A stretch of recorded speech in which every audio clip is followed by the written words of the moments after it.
Australia just beat the West Indies a couple of days ago. They were lucky to get away with that. The top order is struggling for Australia, but Constas, Green and Inglis, unless Steve Smith comes back, he's been practicing in a baseball net in New York at the moment. He might play the second test match, but if he doesn't come back, watch out for Green, Inglis and Constas to really take the second test match away. There's been a lot of talk about Australia's top order, saying it's not good enough. Well, hey, they're only new. They're just getting an opportunity at the top order. Give them a couple of test matches. And everyone's talking about Green's technique. He will change his technique. He will dominate out number 3. He's a West Australian. He's adaptable. Let's leave it out that. And India versus England. Is Bumrah going to be fit? Archer, well, he was back in the squad for England as well. That's what we're going to be talking about through this particular discussion today. But in that last test match, India bowled a little better than England when you look at the stats and the lengths that they bowled out. But the England batters in that fourth innings were just too good. Wicket was just a little bit flatter and they were able to hit through the line of the ball. India did not have the answers. Simple as that. And they're going to have to make some changes when they go to Edgbaston tomorrow.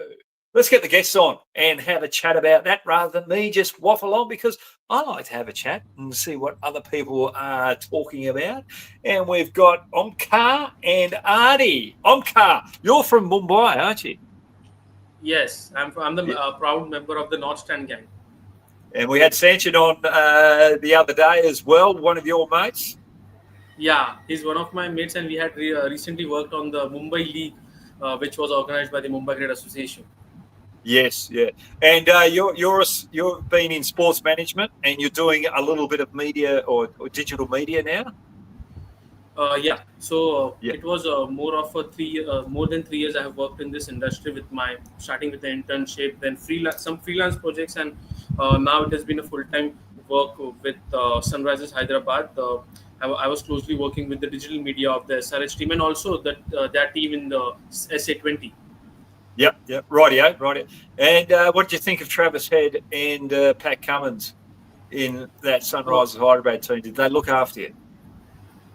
They were really the showstoppers. You know, the respect that Pat Cummins has in India, especially not just because of his as a player, but his work off the field as well. When in the COVID times, when he was with KKR, he donated some amount for the PM welfare, which was used for the COVID situation in India. Also, he did mention the Indian Army when there was some disputes during the IPL and the IPL was paused. So, you know, Pat Cummins, as not just as a cricketer, but as a person, has been praised a really lot. And, you know, Travis really gives me a glimpse of Sanat Jayasuriya when he used just attack the players. When, you know, Abhishek and Travis opened for Hyderabad, or even Travis opening for Australia, he just used to attack from ball one, and that was very similar to what Sanat Jayasuriya or even Adam Gilchrist used to do. Yeah, no, that's a very good insight there from the dugout of Sunrisers Hyderabad there. And Adi, just before we come to you, I just want to stick with Omkar for a minute.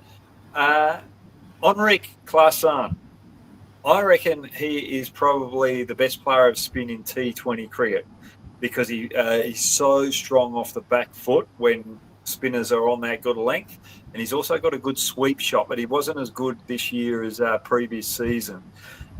What's he like as a person behind the scenes? Okay, so the Klaasen's scenario, like last year, it was a complete domination by even Travis Head had a 500 plus season. Abhishek Sharma had a 300 plus season. But this time it was a little bit here and there from the batters. And one thing about Klaasen is that the backhand which he goes on back foot, and the way he, you know, just swings his bat, it's, you know, the way the ball connects, and it can easily be said that this is going out of the park. It's not going to stay inside the boundary line or not even 30-yard circle. But sometimes form might be here and there. But he's literally a beast and a nightmare for bowlers, especially spinners, because in India, you know, in IPL, people rely on spinners in the middle overs. But when Klaasen clicks, you can't just hang around with spinners. You need to bring in your best pacers, or even a part-time bowler who is a medium fast who can deceive him. But at times, Klaasen might also get rid of the slow balls, because he just uses his power and just smacks. That's the one thing which I really admire of him. Unfortunately, he retired from international cricket quite early, but would have loved to see him in the Proteus colours for a few more years. Oh, definitely, exactly right. And he's one player as a spinner that I'd be just a little bit concerned about bowling against. Glenn Maxwell's one, and Kevin Peterson was the other, and Sawag were probably the three batters. But if I'm looking at today's stocks, Henrik Klaasen, just the way he plays off the back leg is awesome. And he doesn't really have a big backswing as well, because he can just punch it with those strong wrists. And that's what I'm really worried about him. So thanks very much for that detail there. And I'll have a chat to Paddy Cummins and Travis Head when I see them through this test series. And just mention you while I'm there as well. Yeah, definitely. Ada, you're from Chennai, mate. How are you going? Yes, sir. Yeah. How's your day going? Sorry, sir. How are you going? How's your day? Yes, sir. I'm good, sir. I'm good. Actually, I am pursuing my higher studies in Chennai, in a top university, and I'm doing my course in management, sir. Yep. And what do you want to do once you finished your management degree?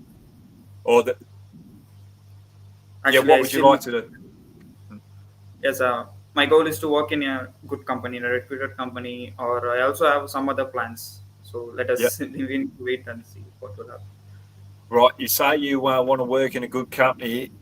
Do I sense that you might want to go out and do something for yourself, be an entrepreneur as such? Yeah, yes, sir. Fingers crossed. Yep. We need to wait. All right. How are you, sir? How are you? I'm very good, thank you. I'm very good. I'm excited about this, having a bit of a chat today about the India-England Test Series. You can also throw some questions out there if you want against, with Australia versus the West Indies as well. But let's get straight into it. Who's going to go off? I'll go with Adair first, because you've only just come on. What's your first question to me today, Adair? My first question is that, I have a stats that Birmingham is usually a fast bowlers friendly pitch, right? And and India, we all know about India that they are always given importance to more on spin, and they rely more on spin. But we have Bumrah. India have Bumrah. But apart from that, could you feel that this Indian team can cope in Birmingham, especially in Birmingham, with Bumrah? That also is, and some reports are suggesting that will not play in the second test. So, do you feel India can cope in this Birmingham pitch? Yeah, I was just writing a few notes down earlier this morning, and I was just thinking about the Indian lineup, and also England for this matter. If you can think about Jofra Archer coming into the lineup again for England, when you're looking at that, you're thinking, right, both of these bowlers are impact bowlers. They are match-winning bowlers. And I think it plays a bit of havoc on the mental side of things for the other players in the team. So batters, I'll go to the batters first. That batting lineup will be sitting there going, well, I hope Bumrah plays, because, we'll be able to pick up early wickets, because they've got confidence in him. But when he's not playing, all of a sudden the batting group start to worry, well, where are we going to get our 20 wickets from? And then you look at the bowling group as well. All the media attention is around Bumrah, his workloads. He's only going to play 3 test matches, as they said out the front. They're talking about now he will play, considering his workloads. There was a bit of talk there in that first test match that he might not be fully fit on that final day. That there was little words around there at that stage as well, which is a huge worry. But when you've got all that focus on the one player, all of a sudden you've got to manage those other bowlers that are in your lineup as well, because they start doubting themselves. Because if Bumrah is not there, can I do the job? The captain, or not so much the captain because it's a new captain, Gill, but the coaching staff, the selectors, do they believe in me, or am I just here to fill the void? So for me, I think India have got some good bowling depth. The one thing that they have in their lineup is a left arm quick. Arshdeep Singh hasn't played that much Test cricket, but he's your little trump card. He's a point of difference. If you're not going to play the left arm leg spinner in Kuldeep Yadav, play a little bit of variety in Arshdeep Singh. You've got Pritish Krishna, who didn't do that well in the second innings in that first Test match, but watch out. I'd play him again in the second Test match because he'll work things out. He'll work out a game plan to turn things around, and he's got that extra bounce, and I think he can play a part. Arshdeep Singh, left arm over the wicket. If it's not swinging, he can push it across. He can also come around the wicket with a bit of a wider angle and try and get it to reverse as such. So for me, I just don't think India played their cards well enough in that first Test match. I actually probably would have gone Arshdeep Singh instead of Siraj in that first Test match, or just backed my top order and not had Thakur in there and gone with 4 quick bowlers rather than having the all-rounder. Because what that tells me is that you don't trust your top order, you need batting depth, and you also not trusting your bowling department as well. You're trying to cover too many bases rather than just going in there with a strict plan where these are my batters, these are my bowlers that are going to get the 20 wickets. So, an idea. He's just gone off the radar there. So He just vanished. he's vanished. Omkar. That's what we can do on Hoggout. We can just do a little bit of a magical trick as well, like that. Oh, here he comes back. And he's back. So I hope you got all that. Adair, did you? What do you think about my response to that? Yeah, it was actually a good observation that Prasidh Krishna, you talked about Prasidh Krishna and Arshdeep Singh. But is that, well, we're talking about the first test and the gap between the first and second test. The first test was not like it. Of course, England chased a mighty total against India, but it was not like India. Oh, he's gone. He's gone. We'll come back to that. Omkar, you might as well get into your question now. What's your thoughts of what we just talked about then too? Yeah, I think it was. I think the way you mentioned about playing Arshdeep Singh, because I had felt I had my question regarding that should have Arshdeep made his debut in England in the first test itself, not just from Birmingham, maybe from Headingley, because he might have not played test cricket in internationals, but he has played a lot of county cricket, and he's playing in the same country. The conditions will be same, and England didn't have a left-arm pacer in the first test. Might have been really handy to get rid of Joe Root or maybe even Oli Pope for that matter, because in the Ashes we saw Stark was very much above Oli Pope and even Zach Crawley in terms of the baseball game which they play. One more thing I'd like to add that first of all, thank you to you and your team for inviting me on this show to interact, because because we as cricket fans don't get to interact much with the players in the real life, because either of they have been practicing, we are in the stadium, or maybe even we might be on the ground, but they might have that training, and it's not good to disturb them and interrupt in between. Also, when we were talking about Pat, I met Pat when he was in Mumbai during the MISRH game. I told him about his bowling and stuff, and he was very much calm and gentle to speak, or quite a gentleman to speak around. Couldn't meet Head because Head had gone to the bus earlier before we reached in the team's hotel.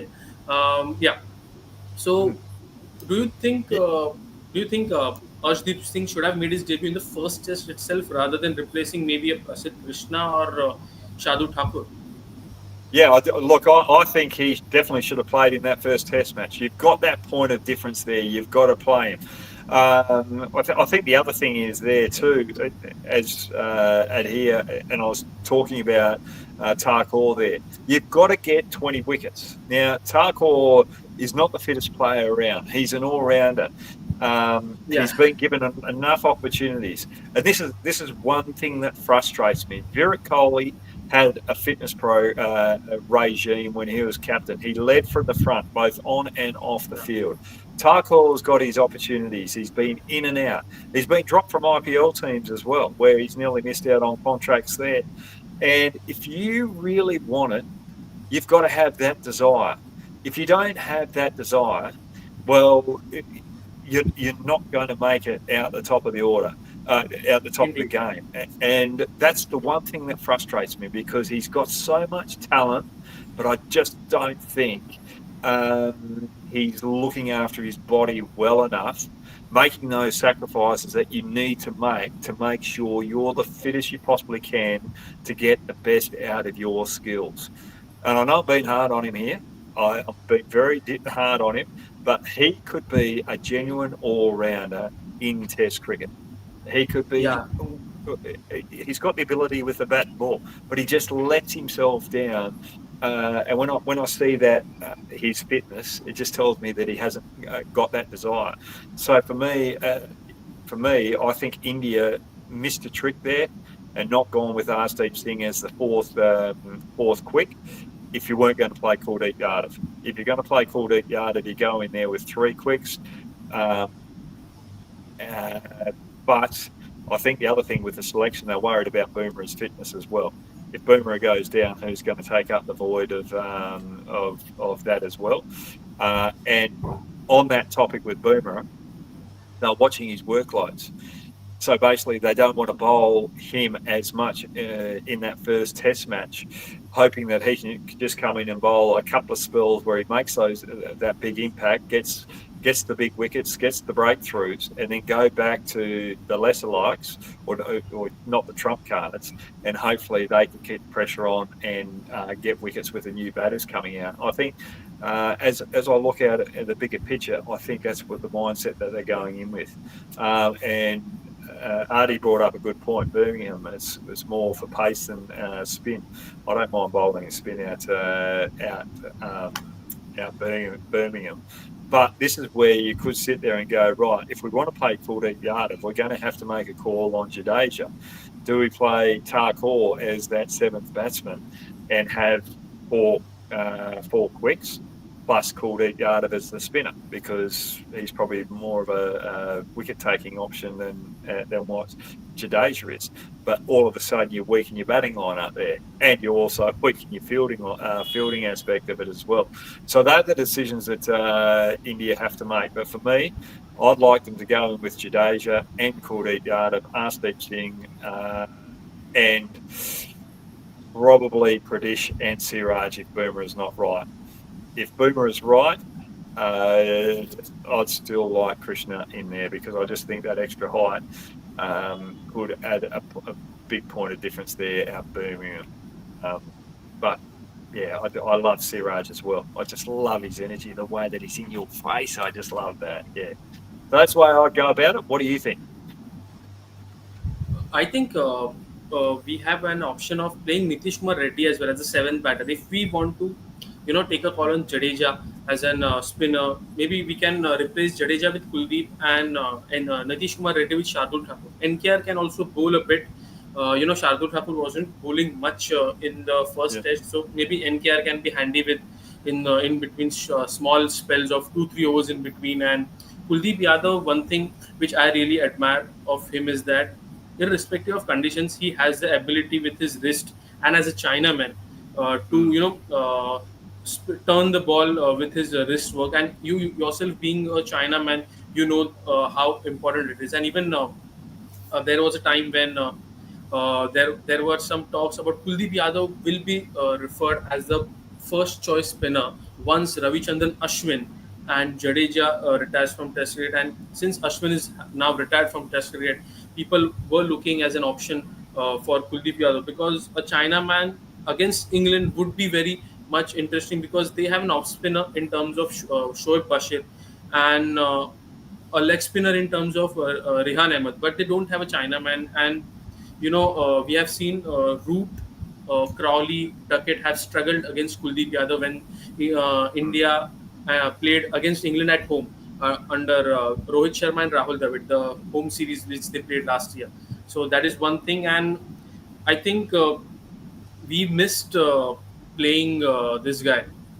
At times, I feel we are really missing the services of Mohammad Shami and Ishan Sharma when they used to bowl in England with the seam Yep. position and the height which Ishan Sharma had. I mean, I still remember the Lord's Test in 2014.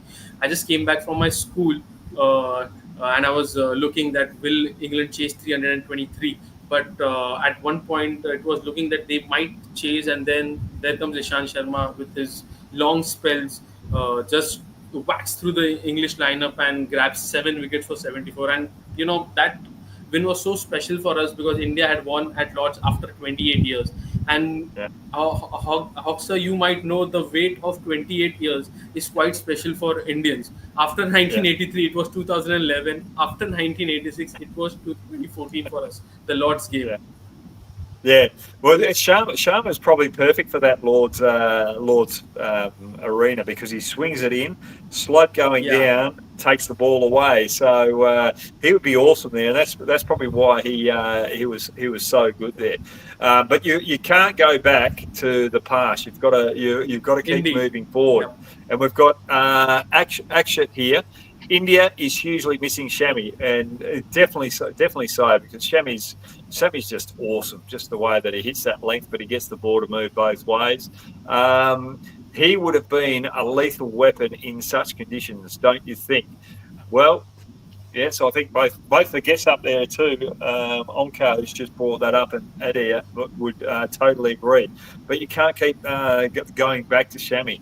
We've got youth coming through now, and you've got to give them the opportunities. And really, if I was those young bowlers that are in this Indian lineup right now, I'd be having Shami over there in the dugout, making sure that he's actually talking to them and coaching them as per se, because you need that experience there. Someone who's actually been out there and done it, someone who can talk the talk of Indian players and has that cultural aspect of it as well. So that's something that India might think about, getting Shami over there just to help on the sidelines with the bowlers. Adir, what's your next question, please, mate?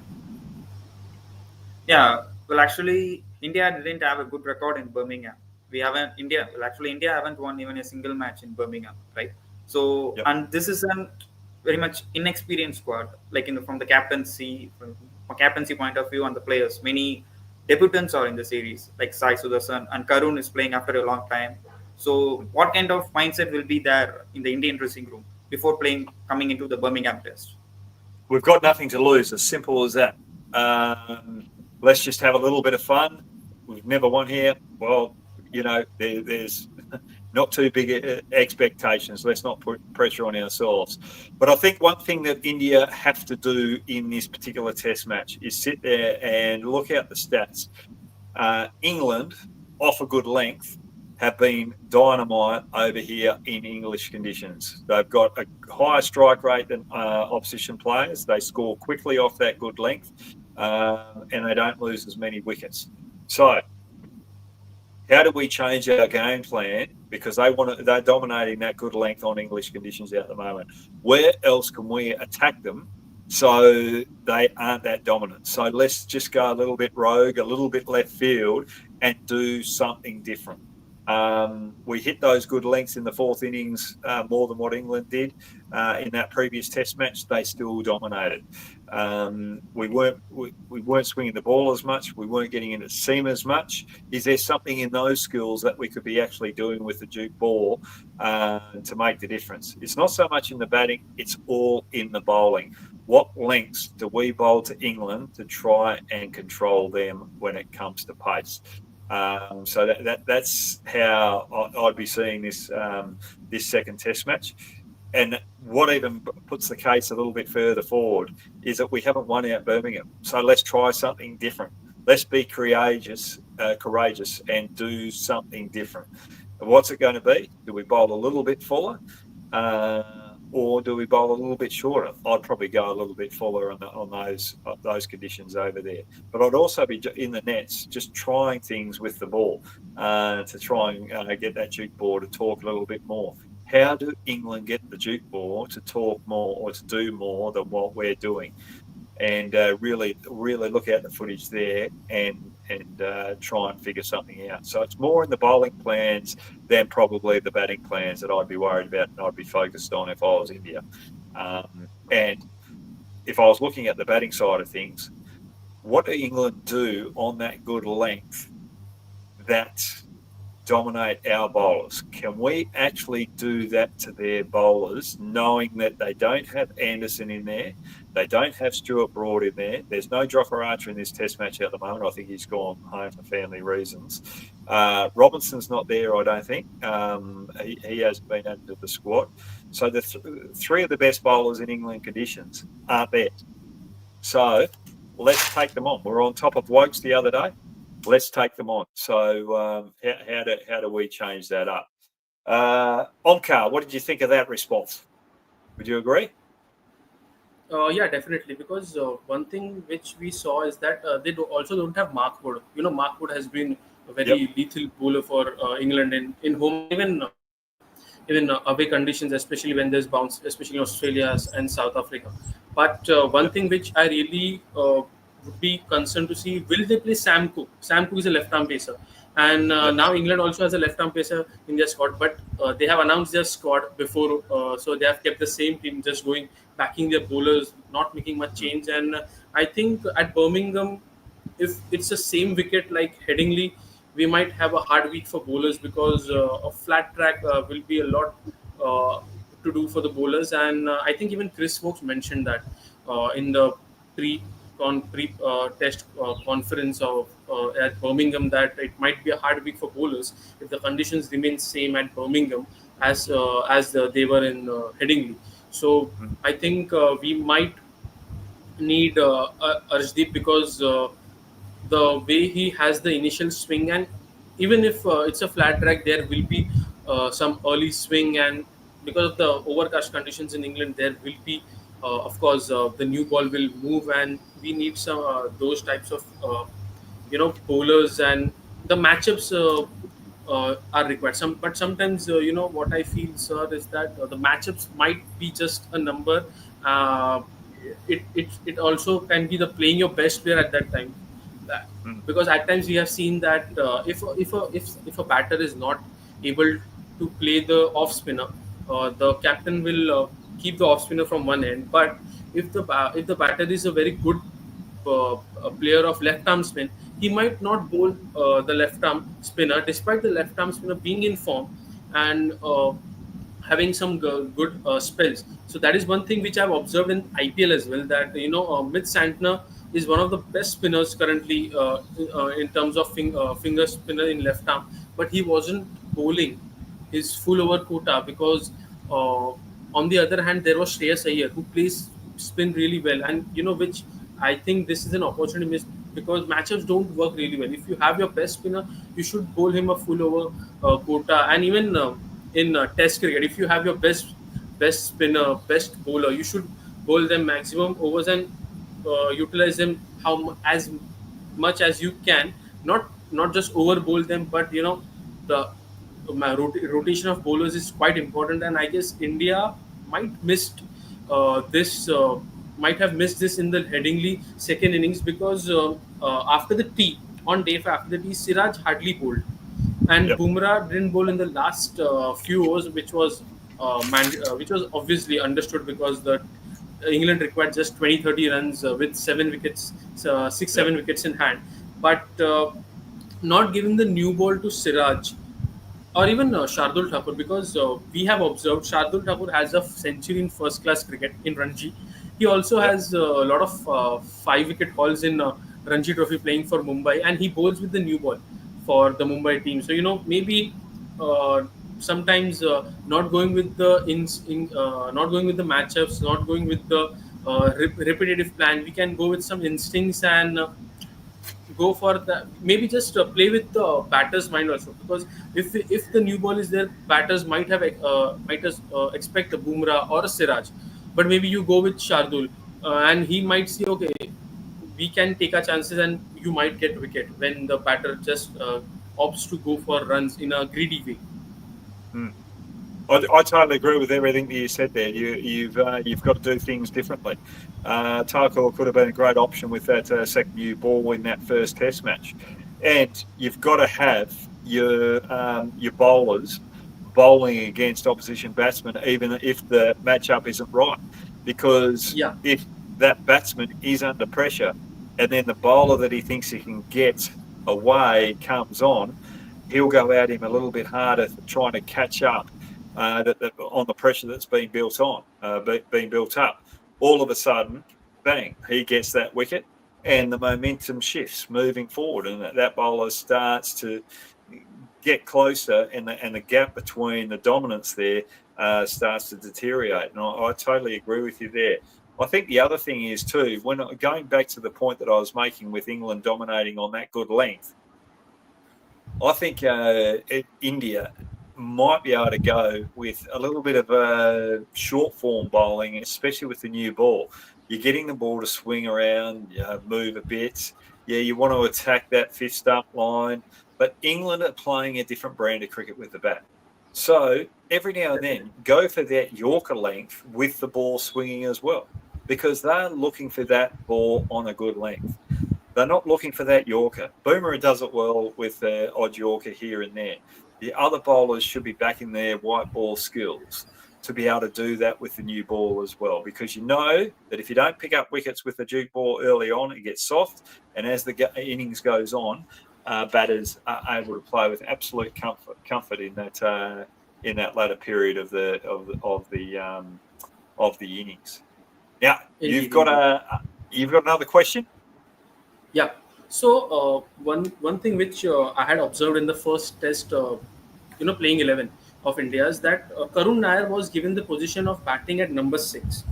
Yep. Rather, his domestic record and his consistent performance in the Indian domestic circuit came while he was batting at number 3 and number 4. So, do you think Karun Nair should have been given the spot of number 3, maybe in place of Sai Sudarshan, and they could have played NKR at number 6 or number 7, with having the luxury of playing two fast bowling all rounders with Jadeja, and even or maybe even no, in place of NKR, they could have played Washington Sundar, who is a good batter, because we saw him batting against England and even in Australia. Mm. Yeah. The recent Border Gavaskar Trophy and the last one which was played in Australia. So, do you think of Karun Nair getting the position at number 3 would have been ideal for him, because he played at the same position in the Ranji Trophy? I know where you're coming with that. I can't disagree with you. But if you're going to have someone like Satarasan in the setup, he's got to be batting 3 or opening. I just love the way that he plays late. He didn't get off to a good start in the first test match, but that's expected. It's pretty tough conditions over there in England, especially as a new player. But I'd be giving Satarasan a lot more opportunity. Nair, who's experienced, as Rahul Dravid has always said, if you're a top 6 batsman, you should be able to bat anywhere in that top 6. For me, I think Nair's just got to take the opportunity where he gets the opportunity. If that's down the order, that is down the order. I think you've got to look after Gill, Satarasan, because they're the future of India with Jaswell.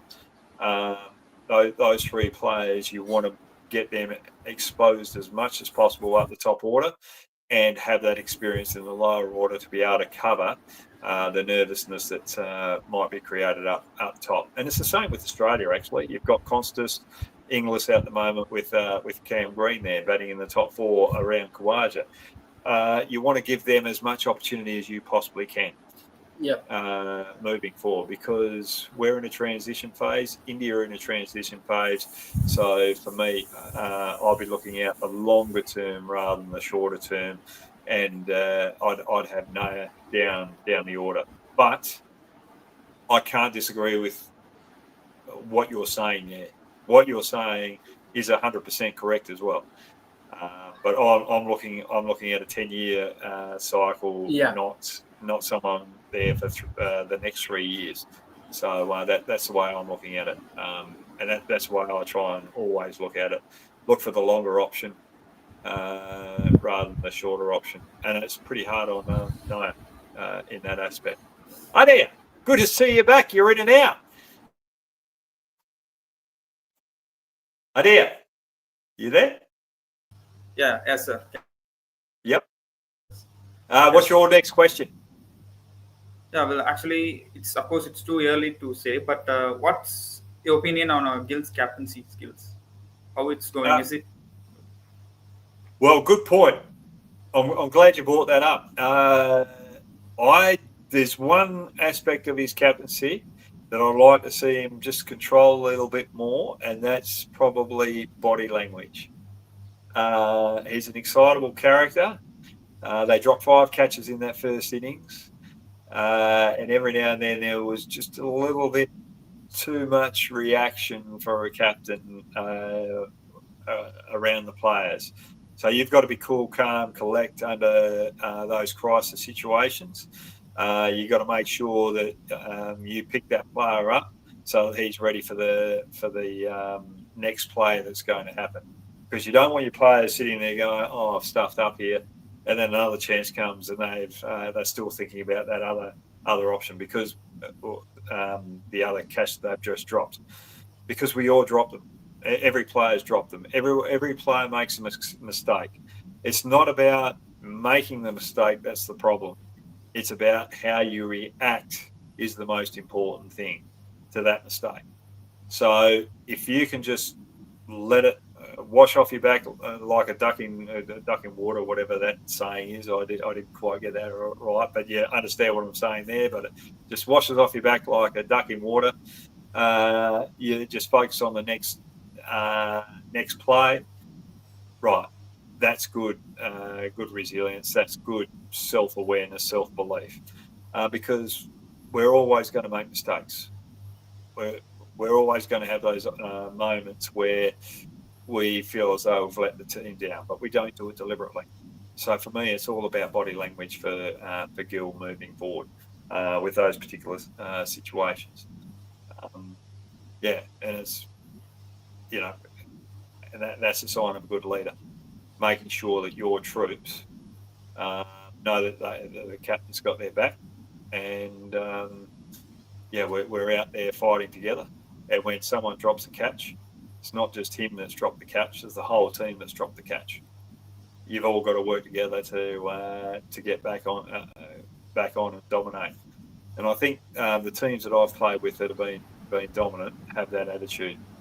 And I think if you look at all the best players, all the best sports people in the world, if they've stuffed up, the next moment of that particular game, they are switched on and they're saying, "I'll get it next time. I'll get it next time. That's not me. I'm better than that. I know I can do it." Bang, they're straight into it. And that's the difference between the greats and the not so greats. It's just the ability to recover after making that mistake. So for me, Gill, his body language when things aren't quite going right. If he can control that, he's fine. But I think his decision making, I think he's got a great cricket brain. And he's going to learn as a captain moving forward as well. Just remember, he's young. He's done well in the IPL with his captaincy there. He's got so much pressure on him now because it's India, not so much a T20 franchise. And you've got 1 billion people watching. You've got fans like you two there that love the cricket, are passionate about the cricket, and are always going to question what's going on out in the middle, whether it's right or wrong. And I think that's the great thing about our game. And I think that's the great thing that players have to try and face is that criticism. And you've got to take the flow of the good and the bad, the good publicity you get and the bad publicity you get. And I think if you can do that, learn from it, it just creates so much such great resilience. And I think that's the important lesson that you can get from being a cricketer. So hopefully you got a little lesson out of that moving forward. Now, have we got any other questions that we want to go before we pull? Oh, here we go. Where's my little glasses? I've just got my glasses here. I've got to put them on just to have a little bit of a read with a question that's come on. Bumrah Ali. Oh, Bummer. If India beat England without Bumrah, will it put a big dent in the England psyche? Well, it will do. Because if there's no Bumrah, they'll expect, well, he's probably the pick of the bowlers, and we should be able to get a huge score on the board right now. It definitely will be a big psych moving forward on England, and it'll be a big positive for India moving forward. It'll probably even create that headache for India moving forward. Do we actually play Bumrah next Test match, or do we keep the culture and the excitement of these young lads that have just won us the Test match in Birmingham? So yeah, definitely, always will do, because I think the other thing is too, if India do win this Test match, England will then start thinking, right, this is a young team, inexperienced team. They're beating us in Birmingham. They've never won in Birmingham. Oh, right. Well, they're going to rush and try and change their bowling attack the next game and try and bring Archer in. And all of a sudden, they're going to be start thinking differently. So, yes, it's definitely going to change the England psyche. Totally agree with that. Do you two agree? Yes, indeed.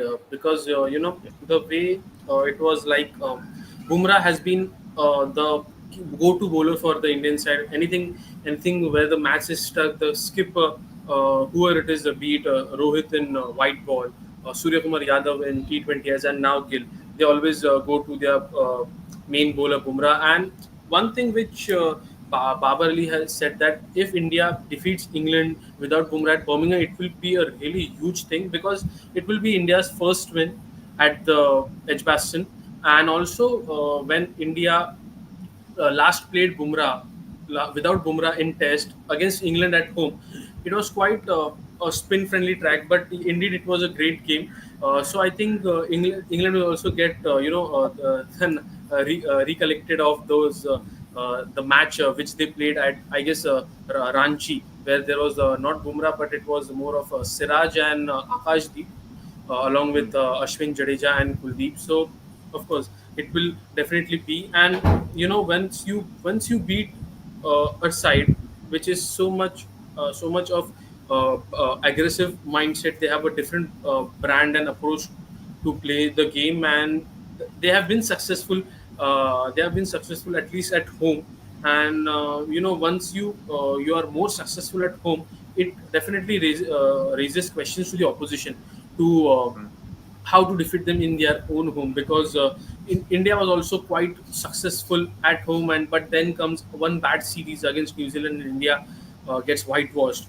First whitewashed in Test at home, and then a series lost after 12 years. So that kind of feeling, and the pressure will be there on England if we defeat them without Bumrah at Edgbaston. Definitely. Adia, what about you? Sorry.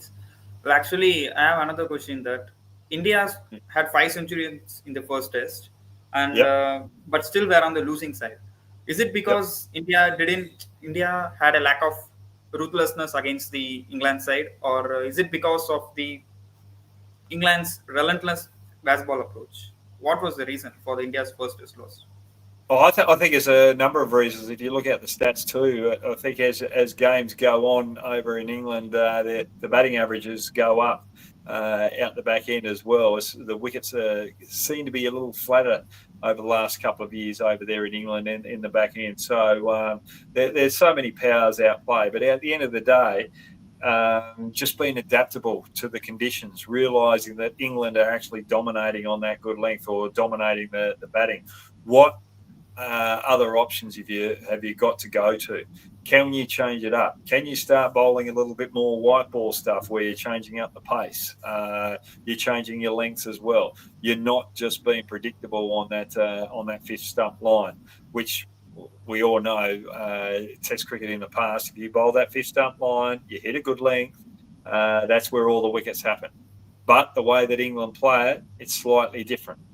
Yes, the wickets still fall there, but when they're on top of the game, What are you going to do to try and change it up?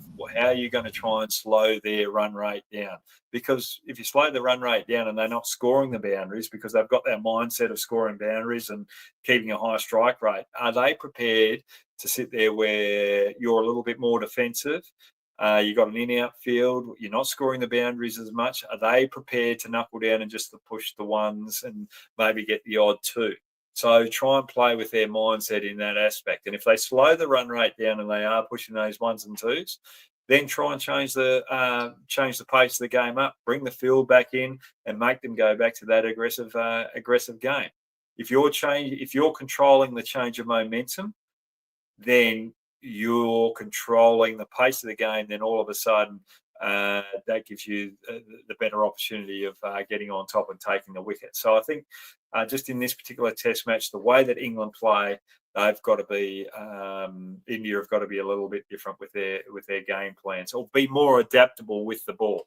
If the ball's doing enough on that good length, you're picking up wickets, you don't have to change. But if England are dominating, well, let's have the guts, the courage to change it up and do something completely different than what we've seen in Test cricket, because England are doing it with the bat, you can do it with the ball. Simple as that. So yeah, that's where I'm at. That's a really, really good question. Actually, that's a really good question. And Omkar, I'm going to go back to your point as well, as we were talking about the cycle with England. Remember, India over in Australia, Tim Payne sledging Ashwin out the SCG. Yeah. Oh, if we don't get you here, we'll get you here in Brisbane. And then you were up in Brisbane. India were up in Brisbane with a depleted team and beat Australia in Brisbane, which is our fortress. And you know, things can happen very quickly in the game of cricket. And yep, and you just got to have the courage with that. Now, have you guys got any other questions before we go? Yeah. So I have two questions. I'll ask the first one. Yep. So, talking about KL Rahul as a test Yep. batter, he has batted from number 1 to number 6 till now in ODIs and even in test. He opened again in the BGT and he was quite good. And even in the first test at Headingley, he had a good 40 in the first innings and a century. How do you see, sir, KL Rahul as an opener back in Test cricket? Because earlier when he used to open, he also had some good series. Even the 2017 BGT against Australia, he had some consecutive 750 plus scores against Australia in India. So how do you see him back as an opener in the Test team? I really love it. I think it's great to have that experience up the top of the order around Jaswal, Sadarasan and Gill, especially while Gill's captaining the team as well. I think you just need a little bit of stability there. And I think that's a great top 4 combination moving forward for the next 3 or 4 years. And then all of a sudden, when Rahul's coming to the end of his career, you're only bringing one opener in to fill that void. And it will be a younger opener. And then all of a sudden, you're getting that transition across the playing group in more sync. So, yeah, you're trying to avoid that phase where you have 3 or 4 players or even 2 players going out of the team out once, and you've got to bring 2 new players in. So I think if you can get in that rotational basis like that, I think Rahul can play a big part in it right now. And I just think it's a great combination up there in the top 3, especially when you've got the middle order that have had a fair bit of experience as well. You've got Pant there as well as Jadeja. And you might be able to bring Reddy in there as an all-rounder as well, which Adi have brought up earlier, which I think wouldn't be a bad option as well, giving you a bit more batting depth, but weakening the bowling depth. But yeah, and plus with Reddy, he can be quite aggressive as well, so he can change gears a bit like Pan. So I think you need to be a little bit more proactive than defensive in against England, definitely against England. And you've got one more question too. Yep, go for it. Yes. So yeah. So since you know that we are from the Northern Gang. Me and my mate Sanchit. So Northern Gang is known as the heartbeat of Wankhede Stadium. Whenever there is even a test, an international game, an ICC game, or even a league game, be it an IPL or the MCA T20 league. So, what do you think of the Northern Gang? You have played at Wankhede. You have been in India for IPL. How do you see the Northern Gang and the Wankhede Stadium? Look, at the end of the day, I just love when little groups like this get together and really make it a spectacle, because it's just not about the cricket out in the middle. It's about the fan engagement as well. If the fans aren't getting engaged in the game, well, you don't have that energy both on and off the field. So for me, I think the fans just play as big a part for the future of the game, especially at international level, especially at test level. Than probably what the players are, because if there's just that energy all around the ground, you can see it on the TV as well, and all of a sudden people think, all right, I might want to go down there and join in with that. So I think, Indeed. I think you can come next time. Yeah, no, but congratulations to what you guys do, because you have a big part in the game and its promotion. So it's fantastic what you do. So thanks very much for that, Omkar. Now, Adair, thank you so much. Adair, have you got one more question? No, I had a few questions. Actually, go for it. Yes, sir. In the first match in the first innings for less than 40 runs, I think we lost we lost nearly 7 wickets, and for less than 50 runs again in the second innings we lost some 6 wickets. So and some are telling that we can, like, without Jadeja we can go ahead for the second test, but Jadeja has already have a century in Birmingham in his test records. So without him, what kind of alternate we have in this squad? So that is my first question. So without Jadeja, what India can take as an alternate choice? And the next question, yes, sir. Yeah, you go with Washington Sundar there. You go for spin, or you go with Reddy and have Kuldeep Yadav down come in as the frontline spinner. That's how you would change it. But then, if Kuldeep comes in, you've got 3 frontline quicks, the spinner, and ready to bowl the medium paces. Is ready for that. So that would be the big question. I think he can still do a bit of a job with the Duke ball as well. So for me, if you haven't got Jadeja, you'd have to work with Washington Sundar or Kuldeep Yadav and Reddy. So there's a like for like in one instance where you swap the spin all-rounder with another spin all-rounder. The only thing is you've got the spin coming into the right-hander, not away from the right-hander. But Sundar is a very crafty bowler, and I think he could still do a job for you over there, or it could be Reddy. But for me, if there's no Jadeja, I'd actually go Reddy and then get Kuldeep in there, and then have Arshdeep Singh, Krishna, as I said before, and if Bumrah is not right, probably Siraj, because Siraj has got a pretty big motor and I just love his attitude. Akash Deep there as well. I wouldn't mind seeing what he can do with the Duke ball, actually. I'd actually have him in there instead of Siraj. I'm really being biased with Krishna because of his height. But he's got to deliver in the second test match and utilise that height well. So that's a good question. That's a good question. Now, what's your last question there, Adair, before we go? Before we go, I actually have just 2 questions. Actually, it's small questions only. Well, actually, this Indian cricket. Oh, he's gone. He vanished. He's gone. Okay. Oh, we got one more question there. That's Bumrah again. Mr. Hogg, will you go with the previous 11 or make drastic changes for Test 2? I always don't like changing the previous 11, but if Bumrah is not fit, I'd get Akash. Who are we talking about? What did I say, Deep? I'd get Singh in there. Akashdeep and Arshdeep. Yeah, Arshdeep Singh. I'd get Arshdeep Singh in there as a left-hander. If Bumrah is fit, I'd still bring Arshdeep in for Thakur. But I wouldn't make too many drastic changes. Adair, you better get that question in quickly. Yes, I'm so sorry. I don't know what's happening. Actually, this No, that's all right. Indian cricket team, especially India's bowling lineup, can be defined it clearly, like pre-Bumrah era and post-Bumrah era. Bumrah is Yeah. like that kind of icon right now for Indian bowling team.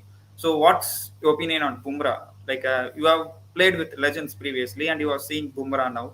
So, how he is unique when compared to the past legendary bowlers and right now? And next question is that right now in the India, the breaking news is that MS Dhoni has applied for a trademark for Captain Cool. So, what's your opinion on the for our Tala Dhoni's captaincy skills? What's your take on that? These are my two questions. Captain Cool. He's got a trademark on Captain Cool, or he's applying for one. Yes. Oh, well, you better come and buy it off me. No, Captain Cool. Dhoni as a captain, I just think I just think he was absolutely sensational. He was very calm behind the stumps, directed his troops, but he was hard and firm at the right times as well. Needing to give the players a bit of a rev up when they needed to give them a bit of a rev up, but he didn't go over the top with it. So he was just able to motivate the players in the right manner for the right situation. The other thing is he's a very good tactician in the field, and as a keeper, he was able to get those right angles. He was able to read the pitch well. He was able to read the batter as well. So he was always ahead of the game. And that's what you need in a captain. And he's willing to take risks at the right time as well, and not play it safe. So for me, I think, yeah, he's probably up there as one of the better captains that you've probably seen in the world of cricket. Is he the best captain that I've ever seen? It's pretty hard because I think Mark Taylor from Australia probably didn't have the best team around at his disposal, but he was a very good tactician as a captain. And Alan Border, the way that he'd led an Australian team, which was pretty depleted in skill as well, was awesome. So there's plenty of captains out there. Ricky Ponting's got a great record. Steve Waugh's got a great record. Yeah, it's very hard to decide who's the best captain out there. But MS Dhoni, if I'm playing for a team with MS Dhoni captain, I'm going to be playing for him. I'd love to play under his leadership, and that defines whether he's a good captain or not. Are you willing to go through a brick wall for your captain? Are you willing to follow him? And he's definitely one player that I'm willing to follow. Going on to Bumrah. Definitely one of the greats of the game in the bowling department. He can play all three formats. He just turns the game on its head at will, especially when he's fully fit. When he's fully fit, he can virtually be unplayable at times. And even when he's injured, he still has that presence about him and still delivers when he's injured as well. The only issue with Bumrah compared to bowlers of past generations is the workload's gone up. When I say the workload's gone up, you're playing three different formats of the game, and those three different formats require different aspects for a bowler. So when he's playing T20 cricket, he's expected to bowl as fast as he can for those 4 overs with change of pace. The one-day game, he bowls a little bit within himself, and then you've got the endurance game at test level. And with his action, that's even extra strain on his body as well, because it's a unique action, but it's a natural action. But for me, great Yorker, great bouncer, great slower ball where he deceives the batsman, where it dips as well. And he can swing the ball both ways. He's just unbelievable skill. But I'm not going to say whether he's the best bowler in the world over the past or not. That's hard to decipher because he bowls in Indian conditions. He doesn't bowl in conditions in England all the time, or Australia or South Africa. But if I was going for the best bowlers in the world at test level, I'd say Rabada and Steyn are probably up there as the two best. The reason for that is because of their strike rate. They probably had the best strike rates especially for the first 200 to 300 wickets, I think. They were up there with strike rates of just under 40, and that's bloody good going. So those two bowlers, I can safely say that I'd probably rate up in the top 5 of best bowlers in Test cricket, just simply because of the strike rates. But then you've got to take conditions into account there. So, but that's great, guys. Thanks very much for joining me. Just remember, if you guys want to join me, don't forget to fill out the Google form. But we've got Sachet Dazal here. Fantastic test awaits. I reckon India bounce back. Hey, Sachet. Is that Sachet? Is that the young, is that your mate? Yeah. It's Sanchit only. Yeah, rightio. Well, it's good to see that he's on there and following. Thanks for joining me, Omkar. And do you think India will bounce back? Hopefully, yes, but I won't say that I'm 100% confident. A little bit nervous because if not Bumrah, I mean Siraj not being in form, how will the Indian pace lineup lead and take 20 wickets? That is the most important thing at Birmingham. Well, they'll change their game plan, and I think they might put a little bit of pressure on England here. Don't look out past records, because today is a different day. Anything can happen. But thanks very much for joining me, Omkar. And Adair, thanks very much for joining me. And we're going to go now. But if you want to join me, like these two fans right now, fill out the Google form. We're going to have a little bit of a chat, a little bit of fun. But now it's Hoggout. We'll give it a bit of Billy Bowden.